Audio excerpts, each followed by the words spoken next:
پدرو لوپز شیطانی ترین تجاوزکار تمام تاریخ لقب گرفت. لقبی که همینجوری برای اون ندادن، بلکه با جنایت هایی که مرتکب شد این لقب رو بهش دادن. اونو بعد از 20 سال زندانی در آخر آزادش کردن. پدرو لوپز یکی از خونخوارترین و وحشیترین قاتل سریالی دنیا به حساب میاد. او به جرم قتل و تجاوز به 350 کودک به حبس ابد محکوم شد، ولی چند سال بعد از آخرین محاکمه اش آزاد شد تا دوباره به کارش ادامه بده و آدم‌های بیشتری رو به کام مرگ بفرستد. در این پرونده جنایی مرموز با ما همراه باشید تا پرونده شیطانی ترین تجاوز در تاریخ جهان رو با هم بررسی کنیم. اما قبلش لایک و سابسکرایب چنل مانگرو رو فراموش نکنید و ویدیو قبلی که لینکش رو در قسمت کامنت ها پین کردم رو حتما تماشا کن و نظراتتون رو درباره ویدیوهای بعدی توی کامنت ها بگین تا ازشون ویدیو بسازم. زمان شما رو تلف نمی کنم. شروع می کنیم. هیولای کوهستان آند به سرنوشت نامعلومی دوچار شده، اما داستان زندگیش هنوز هم لرزه به اندام انسان میندازه. جنایتکار مخوف اهل کلمبیا بود، کشوری که در دهه 50 میلادی با حادثه دردناکی دست و پنجه نرم کرد. خانواده بسیار پرجمعیتی داشت. او فرزند هفتم خانواده بود، اما در این خانواده هیچ کس برای او اهمیت قائل نبود، حتی پدر و مادرش. از همان کودکی دچار مشکلات زیادی شد. همین مشکلات بود که اونو تبدیل به یک هیولای رام نشده تبدیل کرد. این مشکلات حتی در بزرگسالی هم رهایش نکرد. سرنوشت پدرو از همان 8 سالگی با تجاوز و جنایت گره خورده بود و در نهایت سرنوشت او به حدود 350 نفر از دختران و کودکان دنیا را نیز تغییر داد.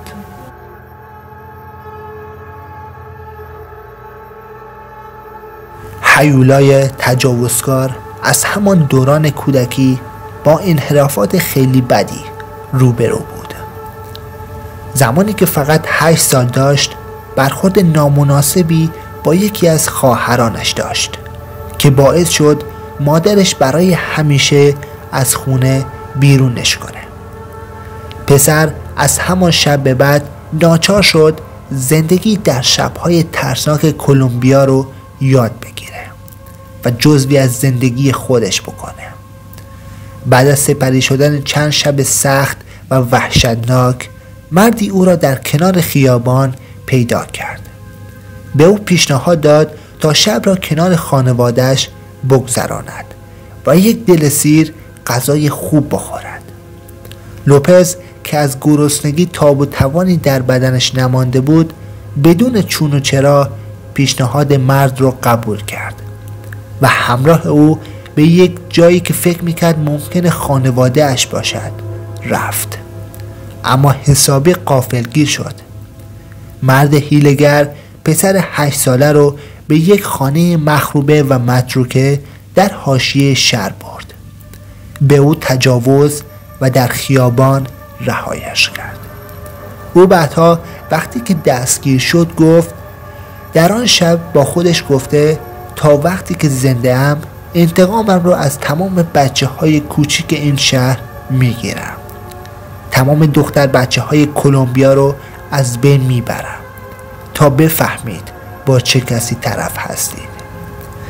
بعد از اون شب تجربه و سخت لوپز، رفتار لوپز 360 درجه تغییر کرد. او به یک پسر گوشه‌گیر و تلخ مزاج تبدیل شده بود و اون پسری که باید بچگی میکرد و درس میخوند خبری نبود. بعد از اون تجربه آزار از بزرگسالان دوری میکرد و در تمام روز از نگاه‌های دیگران پنهان بود.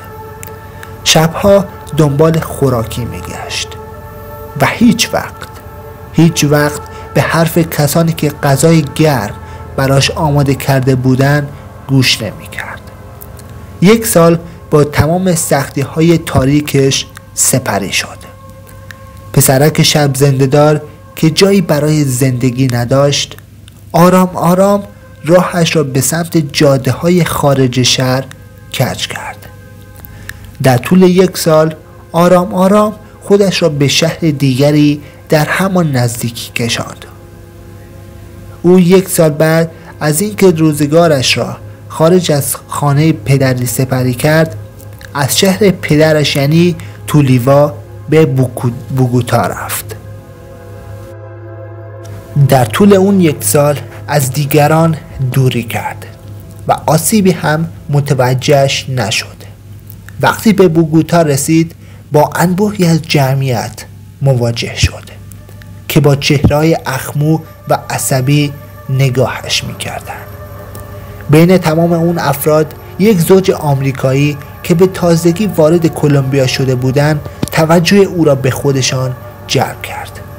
زوج جوان که وضع نامناسب پسرک رو دیده بود قبول کردند که اونو به فرزندی پذیرفته و از وی نگهداری کنند. همه چیز تا چند سال خیلی خوب پیش می رفت، اما وقتی که پدرو به سن 12 سالگی رسید همه چیز دوباره به حالت قبل برگشت. پدرو که چند سالی به تشویق خانواده‌اش به مدرسه می رفت، این بار در کلاس و به طور مخفیانه توسط مردی که در پوشش معلم در مدرسهشان کار میکرد مورد آزار و اذیت جنسی قرار گرفت. مدتی بعد از این اتفاق او از خانه فرار کرد.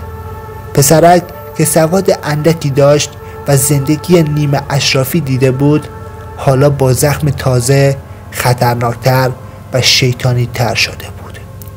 یکی از پرسودترین دزدی هایی که بعد از مدتی حسابی اونو به خودش معتاد کرده بود دزدی خودروها بود. پدرو استعداد عجیبی از دزدی در وجودش داشت.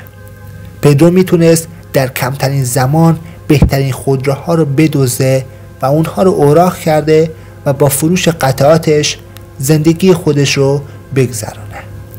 همین کارها اونو به یک مکانیک خبره و یک مهندس توانمند ساخته بود. اما نوجوان زخمی به فکر تحصیل و یا شکوفا کردن استعدادش نبود.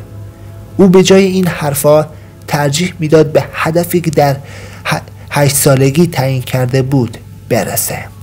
میخواست روزی برسه که بتونه تمام دختران شهر رو آزار داده و خسته در خیابان رها کند.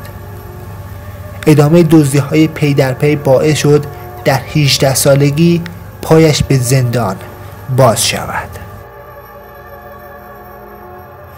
در همین دوران بود که برای 3مین بار مورد تجاوز قرار گرفت. این بار 4 نفر از زندانیان اونو به طرز وحشی آزار دادن، اما به خودش قول داد انتقام تمام سالهای تلخش رو از مردم بگیره.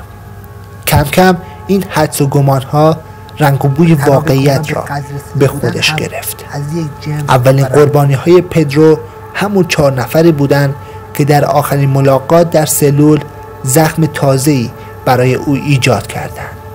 او 3 نفر از اون 4 متجاوز رو پیدا کرد و انتقامش رو گرفت. بعد از این قتل‌ها دوباره به زندان افتاد و به اتهام‌های قتل که اون آزار داده بودن 2 سال را در زندان گذراند. او با حرفاش توانسته بود قاضی را قانع کند که قتل‌ها را در دفاع از خودش انجام داده و چون قبلا اونا سابقه شرارت داشتن، پسرک مدت خیلی کوتاهی رو در زندان سپری کرد. اون مدتی بعد یعنی در سال 1978 میلادی از زندان آزاد شد و به کشور پرو رفت. کشور همسایه مقصد گردشگری پدرو نبود. او خیال نداشت زندگی خوب و آرامی را آغاز کند. علف بچگانه قدیمی هنوز رهاییش نکرده بود. او به جان بچه های کشور همسایه افتاد. کودکان همسایه را می دزدید و دختران جوان را به قتل می رساند. اما باز هم دست پلیس به اون نرسید. سرنوشت شوم هنوز رهایش نکرده بود. گروهی از مردم بونی و ساکنان قبیله‌ای قدیمی پرو که احتمالاً خوی شیطانی را در وجود پسرک جوان تشخیص داده بودند، اونو تا گردن در زمین دفن کرده و شکنجه‌اش دادند. بعد از این اتفاقات دولت پدرو رو به یک کشور دیگر فرستادند تا بیشتر مرتکب چنین قتل‌هایی در پرو نشه. اکوادور مقصد بعدی این شیطان بود. پدرو وضع جسمی مناسبی رو نداشت. جانش به لب رسیده بود، اما هدف بچگانه رهایش نمی‌کرد.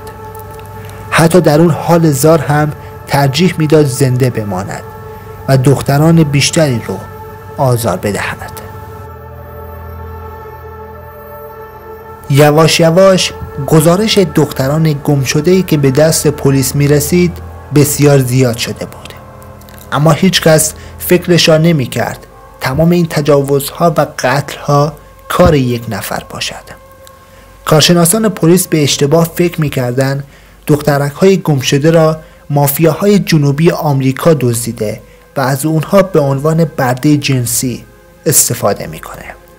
پدرو هم وضع جسمی چندان مناسبی هم نداشت و به همین دلیل کسی فکرشو نمی‌کرد آن تعداد تجاوز و قتل رو به تنهایی ساماندهی کند. در نتیجه مرد دیو سیرت تا مدت‌ها آزادانه به اعمال شیطانیش ادامه داد. حدود 2 سال بعد از این همه فجایع آرام آرام دستی که پشت پرده این تجاوزها و جنایت‌ها قرار داشت رو شد. در ماه آوریل 1980 میلادی سیل بزرگی در پرو رخ داد که باعث شد جنازه‌های زیادی از کودکان از زیر خاک در منطقه‌ای از شهر بیرون بیاید. پیدا شدن این تعداد جنازه ها، آن هم جای دور از قبرستان شهر، اتفاقی خیلی عجیبی بود. پلیس بلافاصله وارد عمل شد و پزشکی قانونی مدتی بعد اعلام کرد که یک قاتل سریالی باعث شده تا تمام این کودکان از زندگی محروم شوند. مدت کوتاهی بعد از این کشف پلیس، تمام کسانی که سابقه جنایت در کشور داشتند مورد بررسی قرار گرفتند و در آخر پدرو لوپز با بررسی های شبانه روزی پلیس دستگیر شد.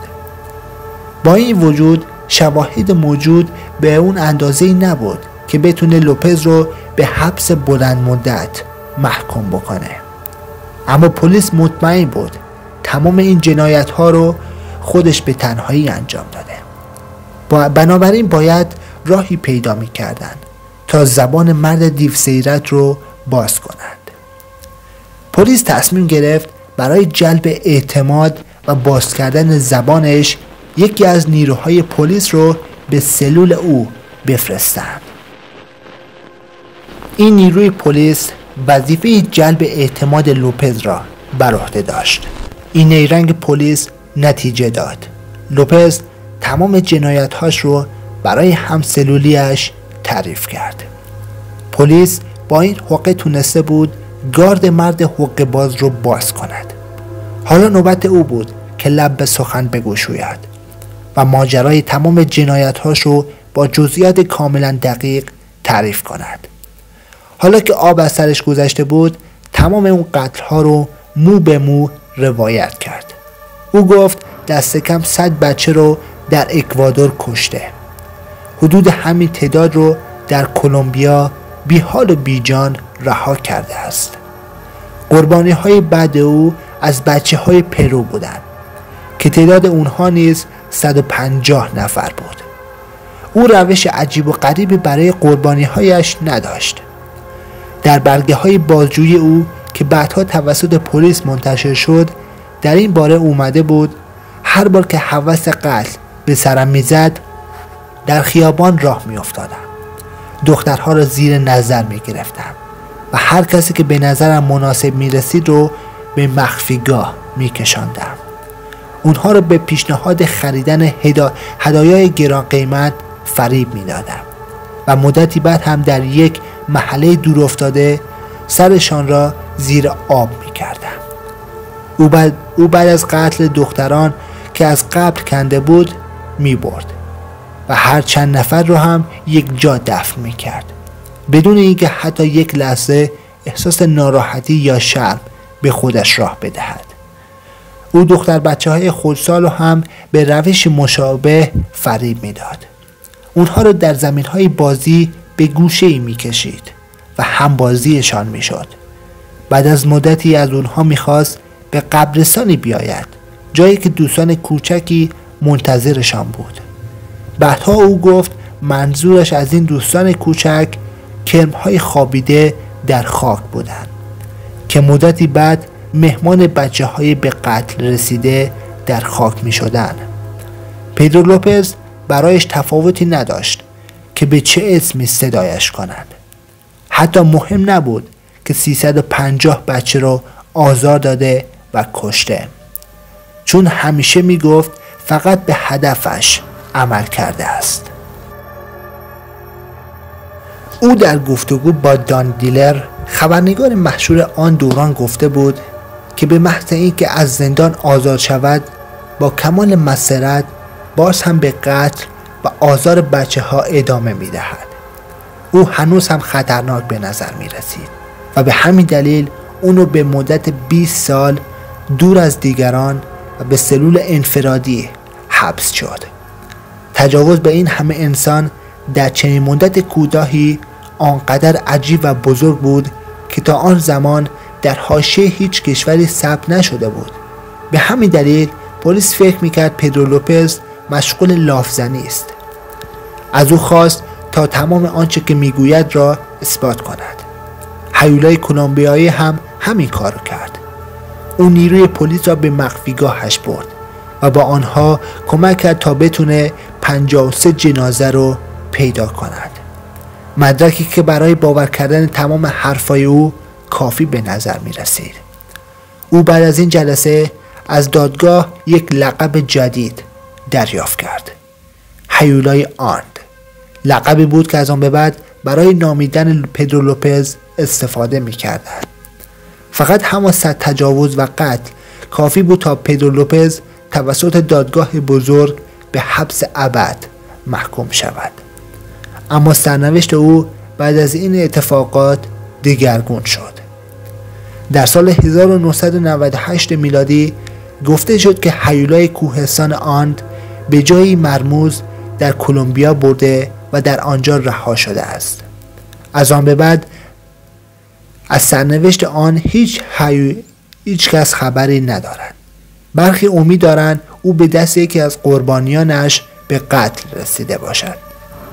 با این وجود هیچ سندی وجود ندارد که وضعیت امروز او را نشان دهد. بعضی از افراد احتمال میدن که لوپز دست به کارهای دوران گذشته‌اش شده باشد، هرچند خبری در این باره منتشر نشده. لوپز در سال 1995 میلادی توسط پزشکان اون زمان به عنوان یک انسان روانی اعلام شد و اونو به بیمارستان روانی منتقل کردند و در سال 1998 با اعلام پزشکان مبنی بر پاک بودن روان لوپز، پدرو لوپز در کلمبیا با قید وثیقه $50 آزاد کردند. از اون به بعد دیگه کسی ازش خبری نداره.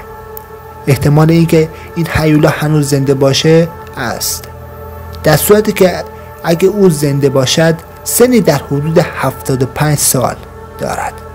فردی که 350 دختر بچه رو کشته چطور میتونه توسط پلیس آزاد بشه؟ واقعا برای اینکه یک نفر قاتل خطرناک برای جامعه تشخیص داده بشه باید چند نفر رو بکشه و به چند نفر تجاوز کنه تا اعدام بشه؟ آیا شما هنوز فکر میکنید که این هیولا هنوز زنده است؟ نظراتتون درباره این قاتل و قتل ها چیه؟